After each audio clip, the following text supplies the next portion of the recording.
અને અમદાવાદમાં એએમસી ખાતે મળી એમપી એમએલએની બેઠક। વેજલપુરના ધારાસભ્ય અમિત ઠાકરે રજૂઆત કરી મત વિસ્તારમાં ઓલિમ્પિક કક્ષાના સ્ટેડિયમની તેમના દ્વારા માંગ કરવામાં આવી છે। તો મખરબા બ્રિજ નજીક નવી ટીપીમાં મોટો પ્લોટ ફાળવવા માટે પણ રજૂઆત કહ્યું। 3 જગ્યા પર એવા માર્કેટ કે જેના કારણે રસ્તા બંધ થાય છે। પોલીસના નામે ખોટા માર્કેટ ઊભા થાય તેવી રજૂઆત નહીં। અને હાલ વેજલપુર વિધાનસભામાં 11 સ્થળે પાણી ભરાવવાની સમસ્યાને લઈને પણ તેમના દ્વારા રજૂઆત કરાઈ। તો પાણીના નિકાલ માટે 100 કરોડનું બજેટ ફાળવવા રજૂઆત કરી।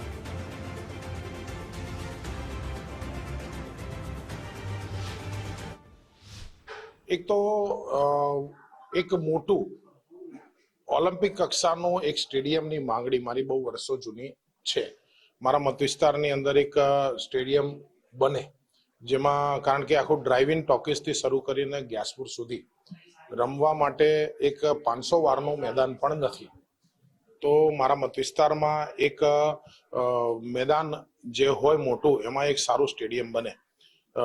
મકરબા બ્રિજ બની રહ્યો છે, એની પાસે એક 85,000 મીટરની જગ્યા, જેમાં 10 અલગ અલગ ટુકડા કરીને ટીપી સ્કીમની અંદર મૂક્યા, જે ચારે બાજુથી ખુલ્લો પ્લોટ હતો।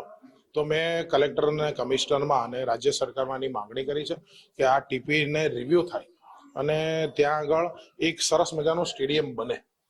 જો આ ન થતું હોય તો હમણાં જે નવી 204 ટીપીની અંદર 2 લાખ મીટર જગ્યા સ્પોર્ટ્સને લઈને છે, એમાં કમિશનરશ્રીને મેં કીધું કે મને એક સરસ મજાનું સ્ટેડિયમ તમે પ્રોવાઈડ કરો।